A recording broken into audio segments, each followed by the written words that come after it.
नमः बच्चों, मैं हेमा दूत एक बार फिर से आप सभी का स्वागत करती हूँ हमारे संस्कृत के इस क्लास में।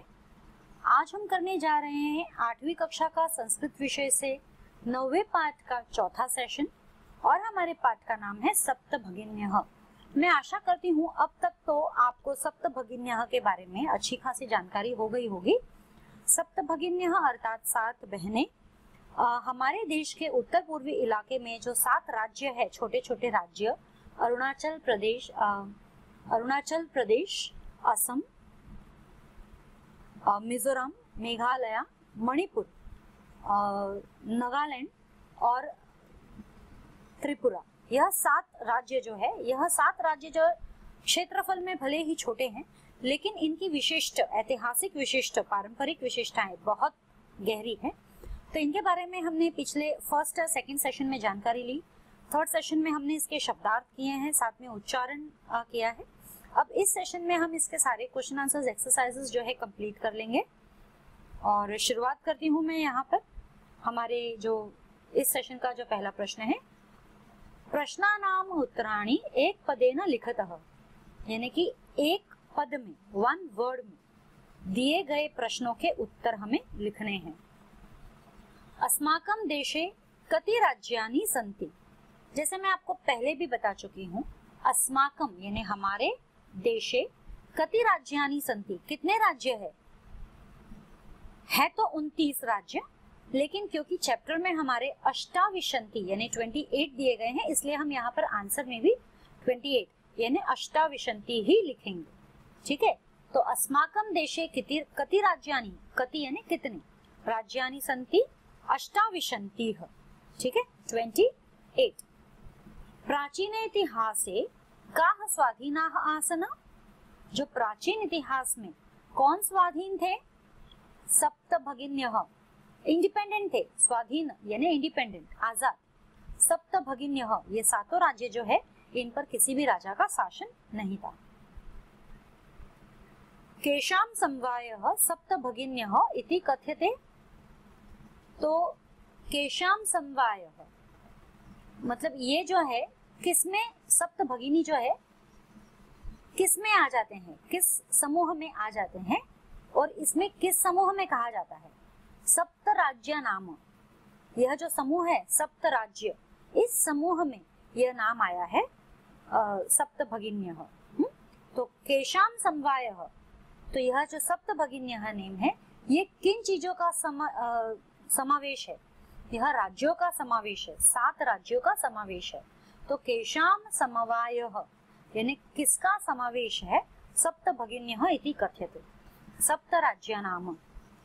अस्माकं देशे कति केंद्र शासित प्रदेशाः सन्ति, यानी हमारे देश में कितने केंद्र शासित प्रदेश है? 7। हमारे देश में 7 केंद्र शासित प्रदेश है। ठीक है ना, 7 यूनियन टेरिटरीज। सप्तभगिनी प्रदेशे कः उद्योगः सर्वप्रमुखः। कौन सा उद्योग सबसे प्रमुख है, खास है सप्तभगिनी में? तो बैम्बू ट्रीज का, जैसे अगर आपको ज्ञात होगा, बैम्बू ट्रीज के बारे में हमने कहा था कि वंशोद्योग यानी बैम्बू ट्रीज जो है, वहाँ की जो है सर्व प्रमुख इंडस्ट्री है और वो इंटरनेशनल लेवल पे भी प्रसिद्ध है, प्रख्यात है। तो वंशोद्योग अर्थात वंश उद्योग भी हम उसे कह सकते हैं।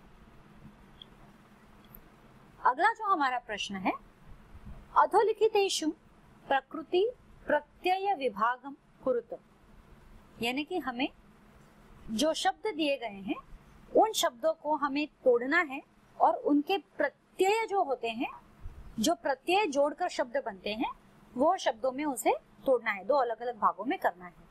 पहला यथा दिया गया है, एग्जाम्पल दिया गया है। पद जो है हमारा है गंतुम। गंतुम जो है, मेन वर्ड है गम, और प्रत्यय जो है तुमुन। तुमुन जो प्रत्यय है, कॉमन वर्ड है तुमुन।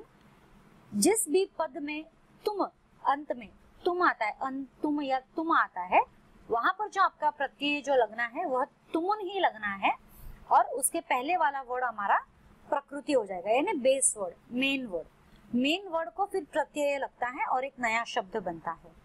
तो ज्ञातुम, ज्ञातुम में ज्ञा आपका प्राकृतिक शब्द है और तुमुन हमारा प्रत्यय लग गया है, क्योंकि तुम आ गया है, तुमुन प्रत्यय हमारा हो गया तुमुन। ग्रहितुम, ग्रहितुम यानी ग्रह, ग्रह हमारा हो गया है जो प्रकृति शब्द है और तुमन हमारा प्रत्यय लग गया है। पातुम हमारा शब्द है, तो पा हमारा मेन वर्ड आ गया और तुमन प्रत्यय लग गया है। श्रोतुम यानी श्रु और तुमुन। भ्रमितुम यानी भ्रम और तुमुन। तो तुमुन एक कॉमन वर्ड है प्रत्यय, जिसमें भी जिन शब्दों में तुम आ रहा है, तो ये आप देख सकते हो यहाँ पे। ये अगर मैं बताती हूँ आपको इस तरह से, तुम जो है जिन भी शब्दों में तुम आ रहा है उनमें प्रत्यय आपका जुड़ना है तुमुन, और जो पहला अक्षर हमारा आता है पा, उस तरीके से। अगला जो हमारा प्रश्न है, पाठात चित्वा तद्भव पदानां कृते संस्कृत पदानि लिखतः। यानी पाठ में से ये जो शब्द तद्भव दिए हुए हैं, यानी हिंदी वाले शब्द मीनिंगफुल वर्ड दिए हुए हैं, उन हिंदी वाले वर्ड्स के हमें संस्कृत वर्ड्स पाठ में से ढूंढकर निकालने हैं। मैंने डायरेक्टली यहाँ पे आंसर्स लिखे हैं। तद्भव पद यानी कि जो हिंदी मीनिंग वाले वर्ड हैं 7, इनका संस्कृत पद जो है सप्त दिया गया है। तो बहिन, बहिन का संस्कृत शब्द हो गया है भगिनी, बहिन भगिनी। संगठन, संगठनम, संगठनम, संगठन, संगठनम, यह शब्द संस्कृत वर्ड है। बांस, वंशम, बांस, वंशम, वंशम बांस के लिए यूज किया गया है। आज, अद्य, आज, अद्य। खेत, क्षेत्रम, खेत, क्षेत्रम। अगला प्रश्न है हमारा, भिन्न प्राकृतिकम पद चुनतम। भिन्न प्राकृतिकम पदम चुनत, यानी कि एक ग्रुप ऑफ वर्ड्स दिया गया है और उसमें से हमें जो अलग शब्द है, जैसे ऑड मैन आउट हम कहते हैं कि एक ग्रुप ऑफ वर्ड हमें दिया गया है, समूह दिया गया है शब्दों का, उनमें से एक शब्द जो है उस समूह में फिट नहीं होता है, उसे हमें निकालना है। गच्छति, पठति, धावति, असहत, क्रीडति। यहाँ पर गच्छति, पठति, धावति और क्रीडति ये सब एक्शन वर्ड्स है, क्रिया है। असहत एक फीलिंग है, संज्ञा। तो यह एक भिन्न शब्द है। तो इस पूरे शब्द में समूह में असहत जो है भिन्न शब्द हो गया है। फिर ख में आ गया है छात्रः, सेवकः, शिक्षकः, लेखिका, क्रीडकः।